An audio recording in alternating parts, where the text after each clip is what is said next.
చాలా తెలివిగా చేస్తూ ఉన్నారు. రాజధాని ఇక్కడి నుంచి తరలింపు అనేది వైఎస్ జగన్ రెడ్డి గారి నోట్లో నుంచి బయటికి రావాలి.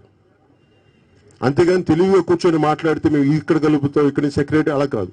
స్పష్టంగా మీటింగ్లో కూడా మేము ఒకటే చెప్పాం, ఆ రాజధాని మీరు ఎక్కడ పెడతారో స్పష్టత ఒకటి చెప్పండి. ఇక్కడ అమరావతిని తరలిస్తున్నాం, స్పష్టతతో చెప్పండి.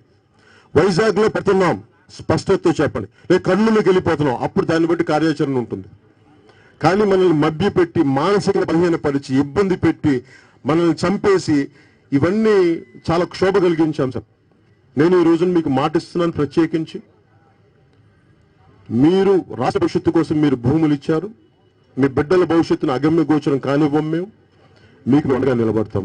ప్రతి ఒక్కరికి ఎప్పుడు కానీ ఆడపడుచు రోడ్డు మీదకి వచ్చి ముంచున్నారంటే ఇది రాష్ట్రాన్ని ఎంత బాధ్యత గల ఏ పౌరుడు వేసినా భారత పౌరుడు తలదించుకోవాల్సిన పరిస్థితి. మీ రోడ్ల మీద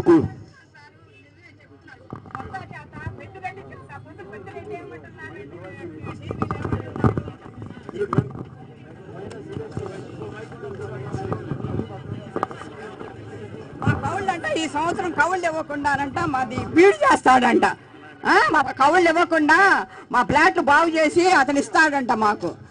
అసలు బొత్త చేత మాట్లాడించడం, పెద్దిరెడ్డి చేత మాట్లాడించడం, పేరు నేను నాన్న చేత ఎంత గుంగిపోతున్నాడు. మా బిడ్డల భవిష్యత్తు కావాలండి, మాది అయిపోయిందండి. మా బిడ్డల భవిష్యత్తు కోసం మేము బాధపడుతున్నాం. మేము కావాలని ఇచ్చాము. మాకు జగన్బాబు అని కాదు, చంద్రబాబు నాయుడు అని కాదు. ఇది డెవలప్ అవుతుంది, ఇక్కడ ఉద్యోగాలు వస్తాయి, పిల్లలకి చదువు పిల్లలకి ఇతర దేశాలు వెళ్ళకుండా ఇక్కడే చేసుకుంటారు, ఇక్కడే పరిశ్రమలు వస్తాయని మేము బాధపడి మేము ఇవాళ ఇన్ని రకాలుగా మాట్లాడుతున్నాడు. ఆయన మాట్లాడు, జగన్ మాట్లాడకుండా వాళ్ళ చేత మాట్లాడిస్తున్నాడండి. మాకంటే పొలాలు ఇచ్చిన ప్లాట్లు అంట ఆయన అంట మా కౌలు తీసుకొని బాగు చేసి ఇస్తాడంట. ఆయన బాగు చేసిస్తాడండి మా ప్లాట్లకి. మేమేం అవ్వాలి? 3 బట్టలు పడినాయి, మేమేం అవ్వాలండి? ఎంత బాధపడుతున్నామో, ఎంత ఏడుతున్నామో, అన్నం తింటున్నామో తింటలేదో ఎవరికి తెలుస్తుంది. ఈ రకంగా మాట్లాడుతాడు ఆయన. కావాలి వేసినందుకు ఎవరు చెబుతా వాళ్ళు కొట్టుకోమంటాడా?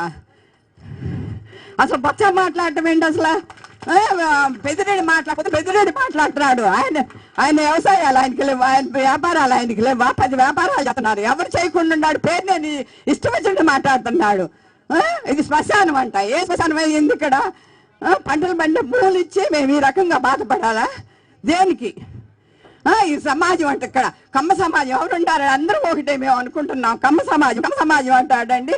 కృష్ణా గుంటూరు జిల్లాలో కమ్మ సమాజం ఎక్కువ అంట. ఎక్కువైతే నువ్వు గెలిచావా? ఆట గెలిచాడు, శ్రీదేవి పెద్ద గెలిచింది, వేస్తేనేగా గెలిచింది, లేకపోతే నువ్వు గెలిచింది.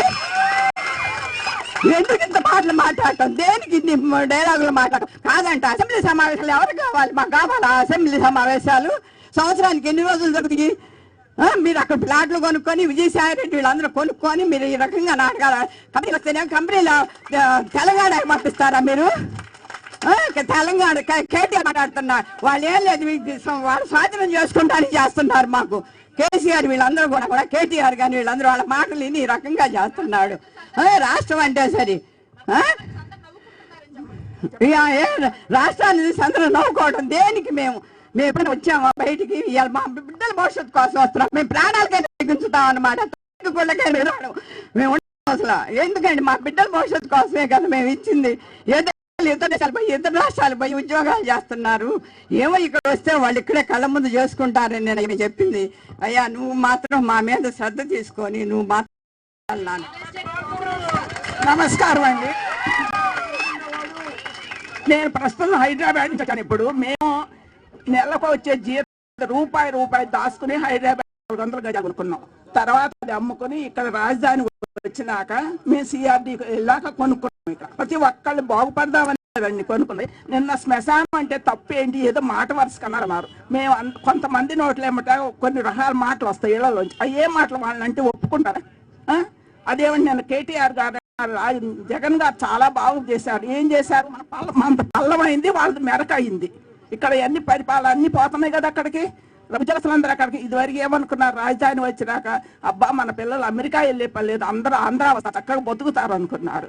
నోటికి వచ్చినట్టు మాట్లాడటం.